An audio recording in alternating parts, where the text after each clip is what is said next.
Yo, what's up, guys? Hey, man, welcome to the X-Ray Zone. If you're new here, welcome. Go ahead and subscribe to the channel, like, comment, all that good stuff. If you've been here before, man, on my day ones, man, welcome back, fam. Thank you so much for clicking on the video as soon as you see my thumbnail. I really appreciate that. So, as you guys know by the title, I decided to take that chance, that shot, to go into travel technologist. And it's only been a few weeks. I'm still new to it. But as most travel technologists that I've met have said before me, I should have done this so much sooner. So much sooner. You have no idea, guys, the benefit that this gives you, not only as a technologist, but as a person. You know, as a person, the freedom. It's just mind blowing that you know, more people don't do it. Okay, just let's put it that way. So there's gonna be a 3-part series, 3 parts. The first one's gonna be the process of what it takes to get into radiology. The second one is gonna be about who should travel, who should become a radiologist. Are you ready? Are you not? I'm gonna let you know. And then the third one is gonna be about all the possibilities that travel gives you. Okay, so stay tuned for all 3. Like I said, I'm busy traveling, so I'm not sure when I'm gonna drop. I'm gonna try to do it one every other day. And if I don't do it, just stay tuned, guys. I promise I'll get to it. So the first one is, yes. So the company, what company do you want to go with? Trust me, guys, I've been in tech for 15 years and I get mail, envelopes in the mail, like saying, hey, come travel with us. I get texts, hey, you know, $7,000 a week, you know, come travel with us. I don't know how they got my phone number, but they will find you, trust me. So your job is to be like, okay, what travel company is gonna give me the best package for me that's gonna work for me and my family, or me and my situation. You know, a lot of people have families, as myself. Some of y'all are, you know, are single, young, ready to go out and do whatever. There's plenty of packages for you guys out there as well. So the companies I was working with, and then the ones, you know, I was working with at first, and I still am, is this one and this one. So out of those 2, I ended up going with Arias. The reason I went with Arias is because they offered me the shift that I wanted. So they gave me 4 10s, 7 a.m. to 5 p.m. No call. And that's why I took it.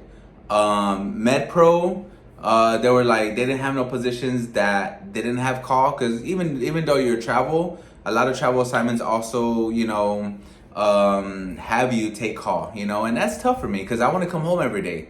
You know, I want to come home every day, and, you know, I don't want to have to travel and then be like, oh, you're being on call. There's no way I can come home every day, right? So that's the first thing, is pick a company. The second thing is, okay, can I travel? You know, so you're asking the questions. Hey, what does it take to be a travel tech? You know, what do I have to do, right?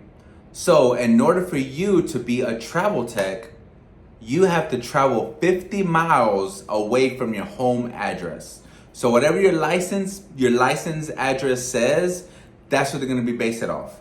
So I drive at the moment 50, it's like 61 miles, 65 miles. So it's like an hour and 10 minutes to get to my position.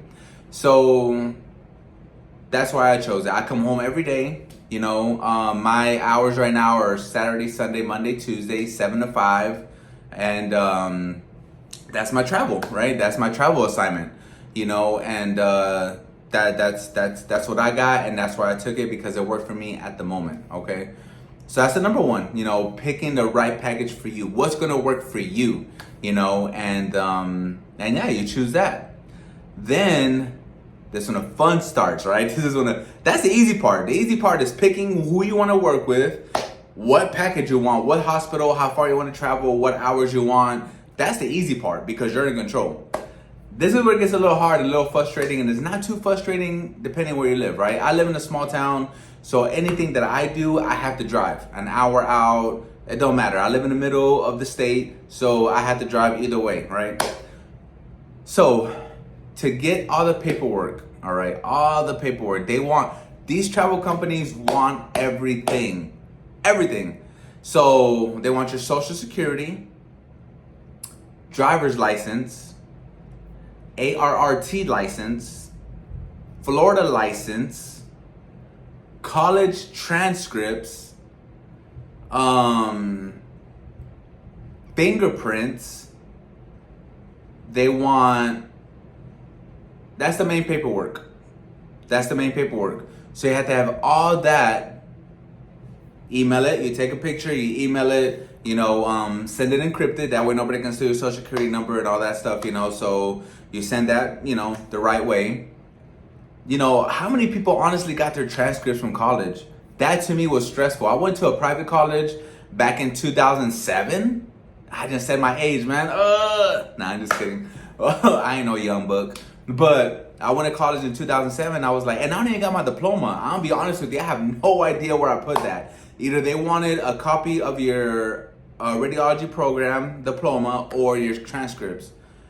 I don't even know where I put my diploma, man. I ain't gonna lie to you guys. I got my bachelor's diploma, but the radiology diploma, I have no idea where I put it. So I had to call this school that I went to 15 years ago, that they changed that name like 10 times already. By the grace of God, they were like, hey, you had to go here, blah, blah. So I got all that straight away, got my transcript to them. Excuse me, so they had it. But yeah, that was a process, man. I ain't gonna lie to you. That was a little stressful. And then the fingerprints. You got to get the fingerprints done. In the state of Florida, not every state you have to have fingerprints though. In the state of Florida, you have to have it. Texas, California, maybe New York, but all the other states like North Carolina, Georgia, all the middle, you'll need that. You know what I'm saying? It's just the bigger states, I guess, that want fingerprints and stuff. So I got my fingerprints done. You go to a live scanner, you get your fingerprints done. A week later, they come with the results, and they check everything, every single thing, okay? So make sure you have all that in order before you start traveling. So the next part is the company itself has paperwork, okay? They have all their paperwork you got to go through. It's like applying for a job. Same thing. When you apply for a job, you go to orientation. They have all that paperwork, all the checklists. Are you a U.S. citizen? Are you this? Are you that? Are you able to do your job? Are you need a visa? Like every single thing, they ask you all that. So you have to be prepared to sit on your computer and have time to complete all that. Okay. And then they also have this. Yes, a checklist. So whether you're going for X-ray, whether you're going for CT, I'm traveling CT. So I had to do a checklist and tells you like, okay, am I good with, I'm good with CT brains without, I'm good with CT brains with, I'm not too good with heart scans, I'm not the best at biopsies, I could do angio hearts. So you do the checklist and you rate yourself what you feel like you are good or bad at. Or you need more help in, and the recruiter sends that to the hospital that you like, and the manager reviews it, and they're like, you know what, he fits it. We got people to do biopsies already. We just need a tech to come in here and do all the other ER stuff that keeps printing.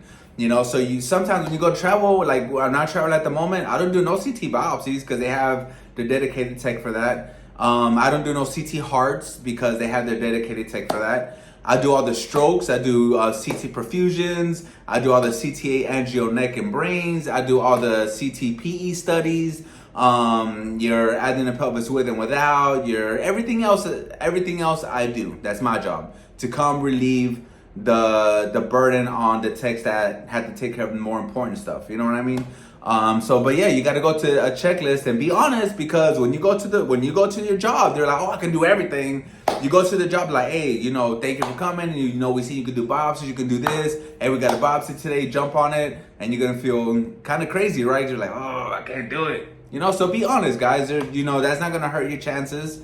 Even though I did get a job turned down, they turned me down because, they're like, hey, have you ever worked in a trauma center? And I was like, no, sir, I apologize. I never worked. but I'm willing to learn. You know, they're like, you ever did perfusions? And I never did it. This job that I'm at now has taught me how to do perfusion studies, which is super cool. But they're like, you know what? Since you don't have trauma experience, you never did CT perfusions of strokes, we're gonna have to pass on you. So that kind of hurt. You know what I'm saying? Because they're like, I'm trying to be a travel tech, I'm trying to do this, and then they turn you down. So it's okay though. You know, like I said, there's plenty of jobs out there that do need your help, guys. Okay, so that's important. I wrote this down too. So okay, so the next one is you got to do a physical. You got to do a physical. So my particular company, they send you through the mail. They send you even an N95 mask. You know, you got to go. I live in Florida, so I had to go to Concentra, which is like an hour and 30 minutes from my house. So I had to go over there. Concentra don't make appointments. So it was like first come, first serve. I was there. They opened at 7 in the morning. I was there at 6 a.m. I was number one. And I got lucky, man. Not lucky, you know, I just wanted to be first and I didn't know it got this crazy. I got there at 6 a.m. I got in line in the front door at 6:45. I kid you not, at 6:50, there was 30 people behind me. 30 people, because everybody needs a physical. DTO, all your truckers need the physicals. People that start new jobs need physicals. People that have to get drugs tested randomly need to go in there. It's no joke. I was like, oh my God, thank you. I'm glad that I went early because I would have been stuck there all day. So a physical consists of blood pressure. They check your eyesight. They check your urine, make sure you're not diabetic and things like that. They do a drug test. They do a physical. They make you bend your, touch your toes, bend your knees. You know what, your back hurt. They check your heart. They check your stomach. As far as like, with a stethoscope and, see if nothing's abnormal. What else they do? They check you for TB.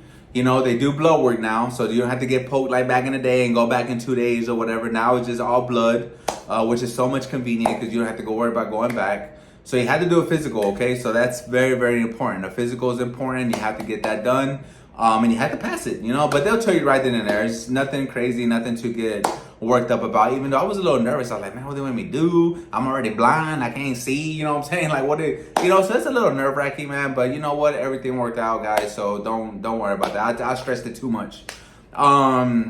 So then what the travel companies also do is they have this. Yeah, y'all thought you were gonna get away from that, right? I didn't even know that existed. So they make you take a test, it's not a registry, it's not nothing crazy. I think it's there's 5 different tests: patient care, anatomy, then they do physics, and you're like, oh my, I passed it. I've never been a greatest test taker, but I passed it, right? So I'm glad that I passed it. And I'm not even sure if they let you retest. I don't know. I passed it the first time.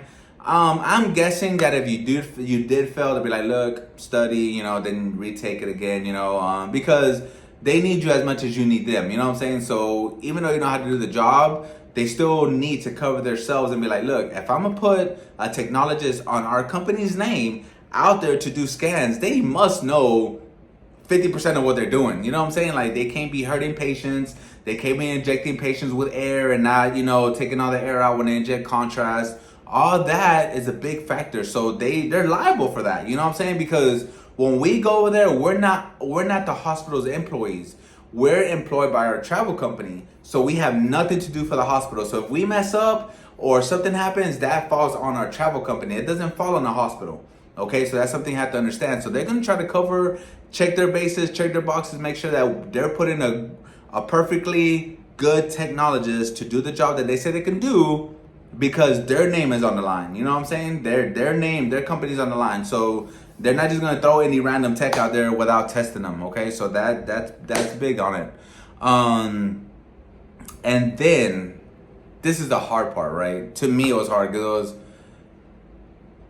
yeah. So anyway, you know how we all hate HealthStream? Yes, you have to do HealthStream. So at the hospital I'm at, I had to do all the HealthStream like if I was gonna work there full-time employee. Well, I am, but I'm not. So there were 40 modules that I had to sit there and do, and it took me 3 hours to get done. 3! That was a long time, man. I was like, oh, it's kind of like, but it's worth it. You have to do it. It's part of the job. And once you do all that paperwork, not the CEUs for the hospital, because every hospital you rotate through, you travel through, is going to have their own CEUs that you have to redo. You can't get away from that. But the physical part, I think you're good. The checklist, the test, all that for the company, you're done. All the college transcripts, all that's done. That's already set for the company. Now, when I take another travel assignment, I might have to do another physical. I might have to, do some more CEUs, things of that nature. But that's things that we're used to doing as technologists anyway, okay? So that is the process of becoming a travel technologist. It's not that it's hard, but it's time consuming, it's semi-stressful. But let me tell you guys, man, that is so worth it. If you want to be a travel tech, man, take your chance and go do it. Yo, guys, if y'all stay to the end, thank you so much. Make sure to subscribe, like, comment, all that good stuff. Your boy be back.